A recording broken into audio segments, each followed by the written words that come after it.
Hi friends, Vinay Kumar here, International NLP and IAS coach. In this video, my dear friends, I am going to share with you the relevance of 7 habits of highly effective people. One of the greatest books to have been written in the world of self-help by the great Dr. Stephen R. Covey. Okay, the relevance of this book to your ethics paper, the paper 4 in the general studies at the level of mains, my dear friends. Again, as I mentioned this, I would also want to tell you that this book is not just for your exam, my dear friends. It's important for your life, for your career, and anywhere and everywhere you would like to use it. It's a very, very useful book, my dear friends. But in this video that I'm going to be, in this video that we are going to interact, I am concentrating more on its relevance to the ethics paper at the level of mains. Nevertheless, remember, it's helpful very much to the interview as well. And by the way, my dear friends, in this video, I'm going to be dealing with I'm just going to be briefing to you about the introduction part of this book and its relevance, and I'll just talk about 1 or 2 habits, my dear friends. The remaining habits I'm going to be dealing with in my subsequent videos. And since I see this as a very, very powerful book to refer to for your ethics paper, my dear friends, I may also help you by creating videos from every habit that is there in this book. Trust me, my dear friends, if you can clearly understand the essence of every habit that is explained in the book, okay, the level of maturity, the level of understanding that you will have in terms of writing answers at the level of ethics, or your interview, or your personality test performance, or for your overall happiness and success in life, it's going to be very, very great, my dear friends. Fair enough? Is that okay? Thank you. So let's get started, my dear friends. The very first thing that I see that as a civil service aspirant you can learn or take away from this book is the difference that Stephen R. Covey explains between the terms principles and values. Okay, values are something that are intrinsic, individualistic. You can have your own set of values, but principles are not like that. Principles are universal, they are timeless, they are self-evident, which means they are external to you, unlike values which are internal to you, which are uniquely internal to you. Are you connecting to what I'm trying to tell you, my dear friend? So, as a civil servant in making, you will have your own value systems which will allow you to do something, which will not allow you to do something. Again, these values may differ from one civil servant to another civil servant. That is why most countries, most states try to define something called code of ethics, code of conduct, code of values for its civil servants. What do the states mean by this? What do the governments mean by this? If you are someone who is aspiring to be a civil servant, then invariably you need to have these values ingrained into your personality. Are you connecting to what I'm trying to tell you, my dear friends? But then the important thing about values is the values are individualistic, they are internal, they are intrinsic, and they vary from one person to another person. For example, to make it easy for you, a civil servant who does not see corruption as wrong has corruption as a value. Are you connecting to what I'm trying to tell you? Now there is a state above him. There is this government which is trying to tell him no. Using public office for private gains in any way is not civil service value at all. But then internally, intrinsically for him, it may, being corrupt may be one of the values that he has accepted. Are you connecting to what I'm trying to tell you, my dear friends? But principles are not at all like that. In principles, principles are like this. You either align with it or you break yourselves against it. Which means what? Principles are there. You either follow them, or when you don't follow them, you experience, either you follow or you don't follow, you have the results. They are like signs. Are you connecting to what I'm trying to tell you? They are like signs. They have that universality. They have that repeatability. They have that predictability. But then most people would like to deviate from the principles because it's quite comfortable. Yeah. But only sooner or later people realize that living a life that is aligned with principles, that is centered on principles, is much, much comfortable than deviating from it. Anyway, hope you understood the difference between values and principles, my dear friends. Okay? So that's the first thing that Stephen R. Covey tries to, one of the greatest takeaway from this book for someone looking at superior understanding of the terms that is used in the ethics literature. Are you connecting to what I'm trying to tell you, my dear friends? Thank you. Now, another thing which I really appreciated as the initiative of Dr. Stephen R. Covey in explaining as a difference, again, between two terms, again, which is very useful for us for the civil service exam, is the difference between personality ethics and character ethics. So here, Covey says personality ethics is more to do with how you behave, how you appear, or how your attitude is, and everything that deals with your outside.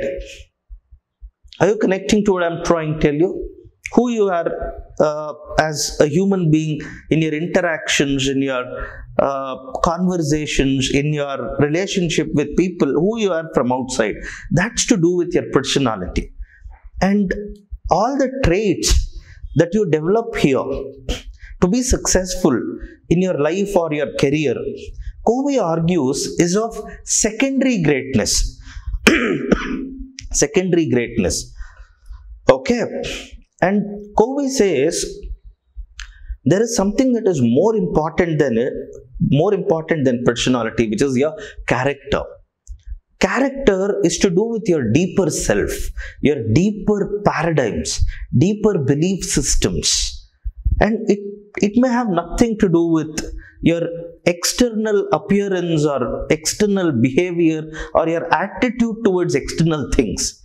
It's to do with those silent chambers of your soul where you have your thoughts, your feelings, your beliefs and all that. Okay? And Covey calls this as primary greatness. And this is why Covey argues that private victory should always precede public victory.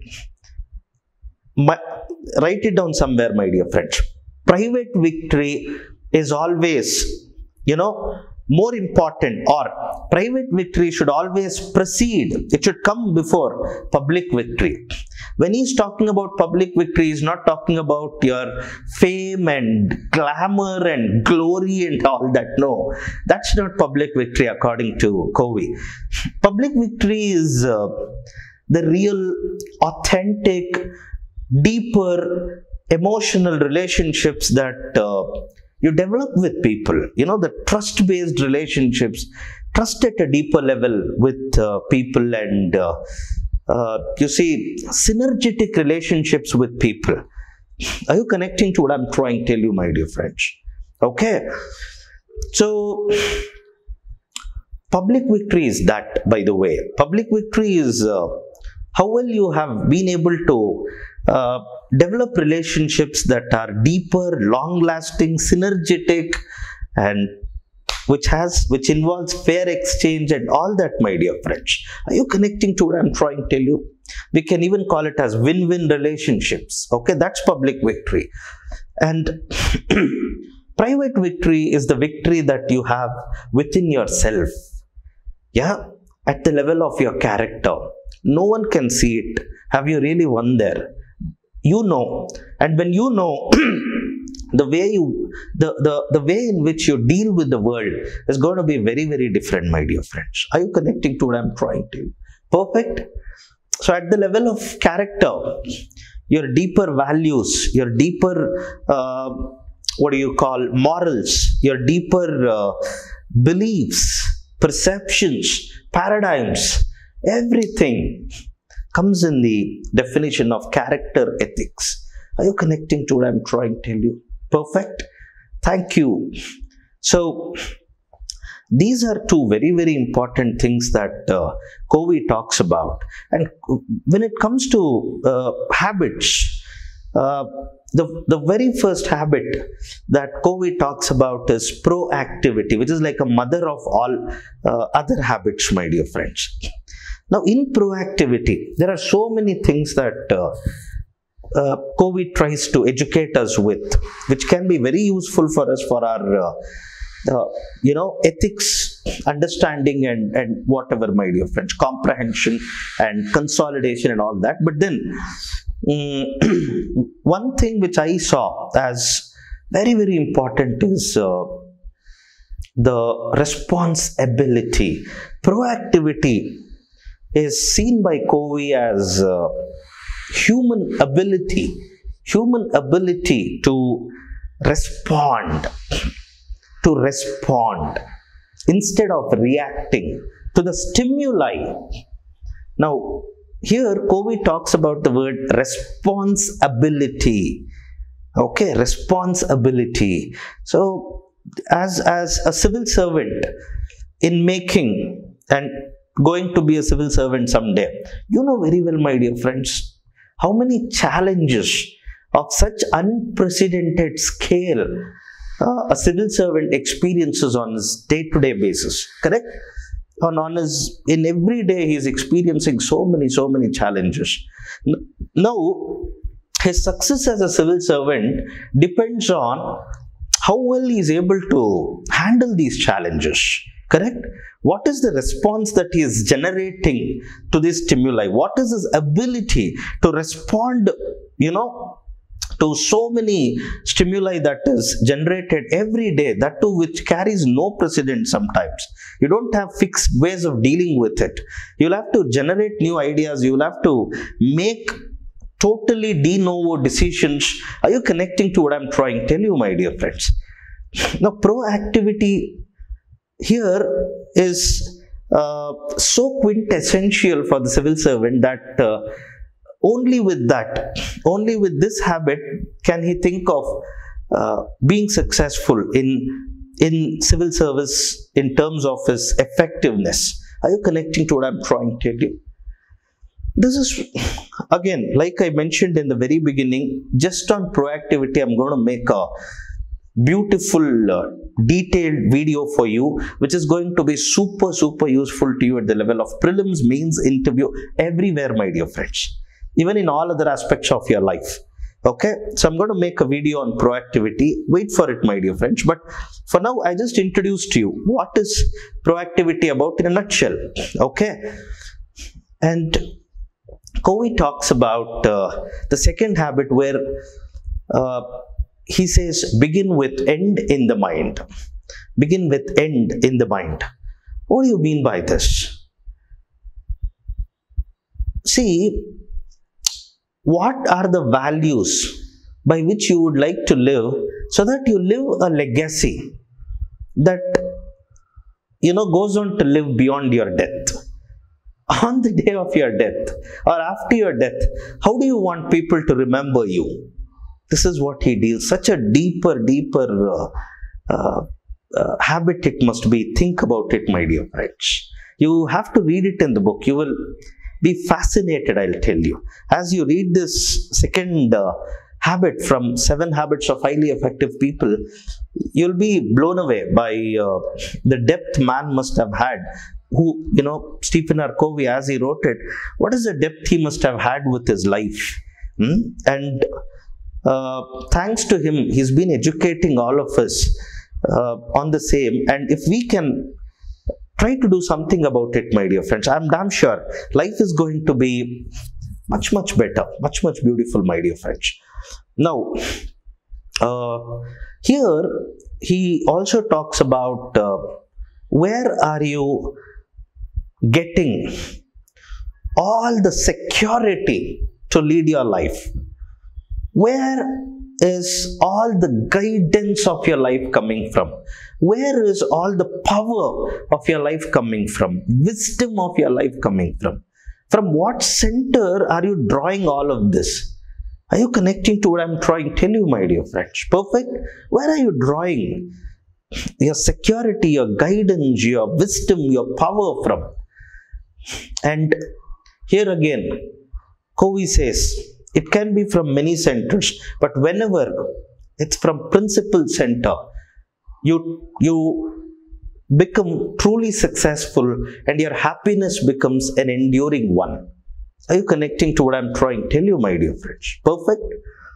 So, with this, I'm going to, I'm going to end this class, my dear friends. In my next video, I'm going to continue with brief summarizing of the remaining habits of the 7 Habits of Highly Effective People. Thank you for learning from here. See you all in my next video. Thank you.